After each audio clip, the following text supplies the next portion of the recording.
जो जी हम आपसे जानना चाहेंगे कि ये जो आपकी पहल है पूरे युवा साथियों की, जिसमें महिलाओं का बहुत बड़ा रोल है, तो कहाँ तक आप इस कार्यक्रम को ले जाना चाह रहे हैं? ये हमारे गनगर गांव में जो सभी लोगों के सहयोग, क्षेत्रीय लोगों के सहयोग से श्री गोधाम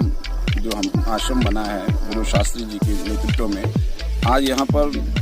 सावन मास के सोमवार के दिन शुभ दिन माना जाता है और आज पीपल का पेड़ लगाया गया। उसी में गौ माता की पूजा की गई और हम सबका यही प्रयास है कि अपने जो पैतृक गांव गनगर है, जहां पर कई सालों से पलायन की मार हमारा गांव झेल रहा है, और हम यहां पर एक अच्छा गौ आश्रम हो, जो हमारे गांव के लोग पलायन कर चुके हैं वो पुनः गांव की तरफ आएँ और हमारा गांव जो पूर्व में खुशहाल था, पुराना गांव दोबारा से खुशहाली की तरफ लौटे और हमारे गांव उन्नति की तरफ बढ़े। इसीलिए यहाँ पर गौ सेवा आश्रम की तो हम सब लोगों का श्री विनोद जोशी जी जो इस कार्य को कर रहे हैं, मैं उनको धन्यवाद देता हूं, उनका आभार व्यक्त करता हूं। समाज में ऐसे पुनीत कार्य जो भी महाशय करता है उससे हम सब लोगों को प्रेरणा लेनी चाहिए। और विशेषकर जो गनगर ग्राम वासियों का, जैसे कि पूर्व में नदी की तट के नज़दीक भी एक गौशाला का निर्माण किया गया था, उसी का दूसरे रूप में यहाँ पे, क्योंकि भौगोलिक परिस्थिति को देखते हुए कुछ समय गौशाला वहाँ भी रह सकती है, यहाँ भी इसका नए ढंग से निर्माण किया जा रहा है। तो ये सभी लोगों के अमूल्य सहयोग से निर्माण कार्य किया जा रहा है। और मैं सभी जनप्रतिनिधियों से, चाहे ग्राम पंचायत के प्रधान हो, क्षेत्रीय पंचायत सदस्य हों, जिला पंचायत सदस्य हों और माननीय विधायक, इवन माननीय सांसद, सभी लोग बढ़ चढ़ करके, और विशेषकर हम सब जानते हैं भारतीय जनता पार्टी हमेशा गौ भक्ति के लिए और राष्ट्र भक्ति के लिए एक अलग से पहचान रखती है। और मैं समझता हूं कि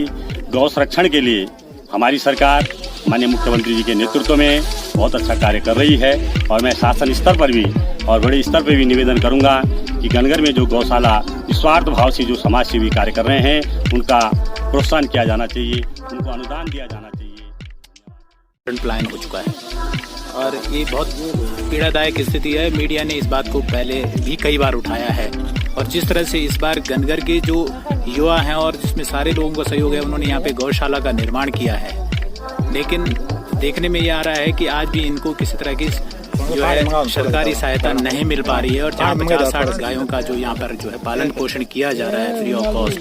तो आपका क्या कहना है इस पूरे मामले में? देखिए, हमारे गनगर गांव के लोगों को,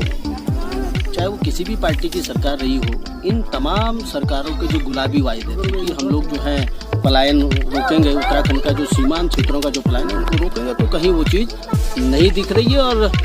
गनगर गांव से 75% पलायन हुआ है। आज रही बात ये गौ सेवा जो धाम है हमारा आदरणीय विनोद जोशी जी का, इन्होंने बहुत मेहनत से और बहुत आत्मीयता से गाँव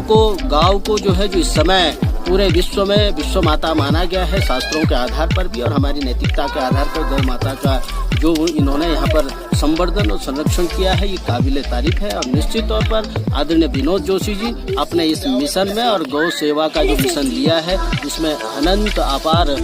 ये उपलब्धि हासिल करेंगे। गौ माता को संरक्षित और सुरक्षित रखने का ये काम कर रहे हैं। आज यहाँ पर इस गौशाला में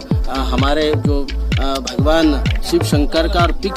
पितृ मोक्ष प्राप्ति का जो मानक, जिस वृक्ष को हम मानते हैं पीपल को, उसकी स्थापना यहाँ पर हुई है। और इस अवसर पर हमारे तमाम क्षेत्र के लोग, और आज खुशी भी हुई कि हमारा गनगर गांव जो पलायन हो रहा था वो धीरे धीरे अपने पुराने अस्तित्व को पुनः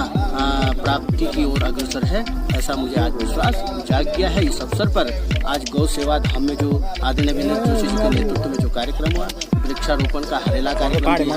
की टीम भी आई थी, और ये जो कार्यक्रम शुभकामनाएं आदरणीय विनोद जोशी जी को बधाई भी और सम्मानित मानी।